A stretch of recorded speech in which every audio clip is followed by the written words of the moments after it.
Good morning, class 12. Last class we discussed about the calculation of CFSE in case of octahedral complex for strong field ligands, and today we are going to discuss about the CFSE calculation in octahedral complex for weak field ligands and also the calculation in case of the tetrahedral complex. Now, one thing we need to know that for the strong field ligands, the Hund's rule is not followed. That is, the electron pairing starts before each of the 5d orbitals they are singly occupied, right? And the complex that we get in case of strong field ligands, that is a low spin complex which has few number of unpaired electrons and its magnetic moment is also lesser. But when I talk about weak field ligands, here Hund's rule is followed. That is, electron pairing will start when all the 5d orbitals are singly occupied, right? And the complex that is formed in case of weak field ligands, they are high spin complex with greater value of magnetic moment and more number of unpaired electrons. Now we need to know that complexes with D1, D2, D3 configuration, whether be a strong ligand or a weak ligand, its CFSE value will be exactly same. So I am going to draw the configuration D4 onwards.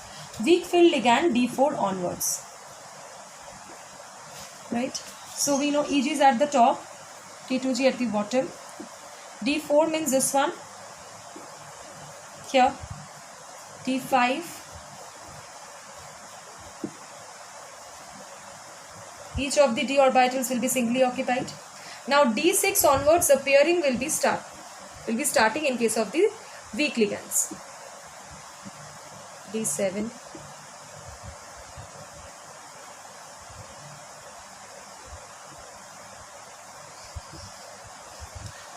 okay, so CFSE value for D4 is how much? Here we are having 3 electrons, so 3 minus 4 plus 6, that is minus 12 plus 6, so minus 6 dq. D5 we are having, it will be your 0. The value will be 0 in case of D5 because here it is minus 12, here it is plus 12. For D6 we are having 4 electrons, so 4 into minus 4 plus 12, so we are going to have minus 4 dq. D7, 5 electrons here, 5 into minus 4 plus 12, so minus 8 dq. Now for D8 and D9,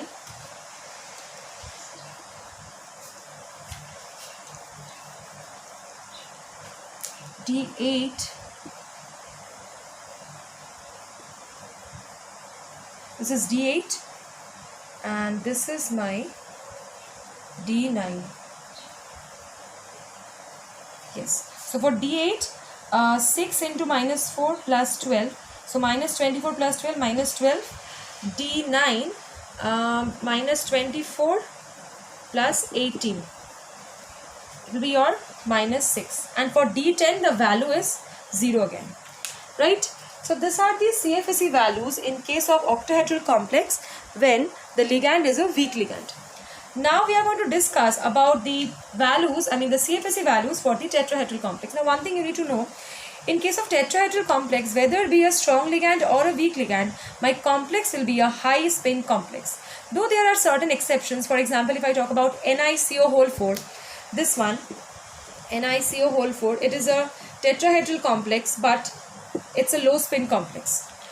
There are certain exceptions, but usually the tetrahedral complexes are high spin complex. High spin complex means basically Hund's rule will be followed. That is, electron pairing will start when all the 5d orbitals are singly occupied. So let's start the calculation.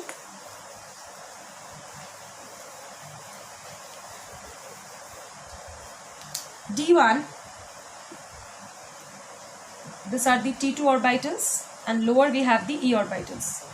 So D1, D2, D3, D4, D5. Okay. Now D1 means 1 electron, so 1 electron in the lower E orbitals. D2, 2 electrons. D3, okay, D4, all will be singly occupied. Okay. So D1, what is the value?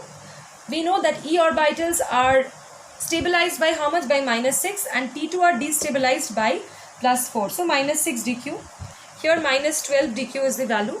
Here it is your minus 12 plus 4, so minus 8 dq.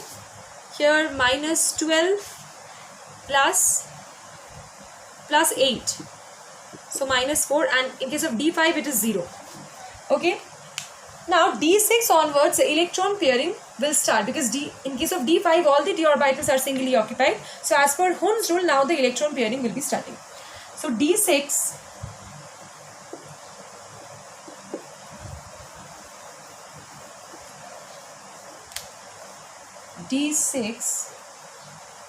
will be this much. This is d6, sorry, 1 2 3 4 5 6. This is d6 configuration. d7, this is d7, d8,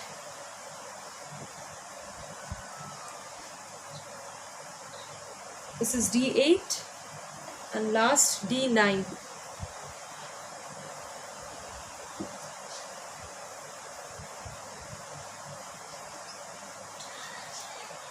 Okay, right? Fine. Now let's calculate the values. For d6, 3 electrons here, minus 6 plus 4, 3, 12. So minus 18 plus 12, minus 6 dq.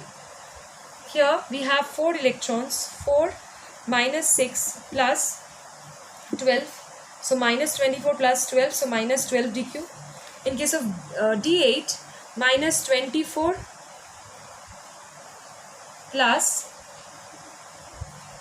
4 4s are 16, so minus 8 dq, right? For d9, minus 24 plus how much? 2 3 4 5, so 5 4s are 20, minus 4 dq again. And d10, the value is again 0, right? So this is the thing. In case of tetrahedral complex, we get high spin complex. In case of octahedral complex, we get high spin complex when we are using a weak ligand, and we get low spin complex when we are using a strong field ligands, right? So that's it, class 12. Thank you.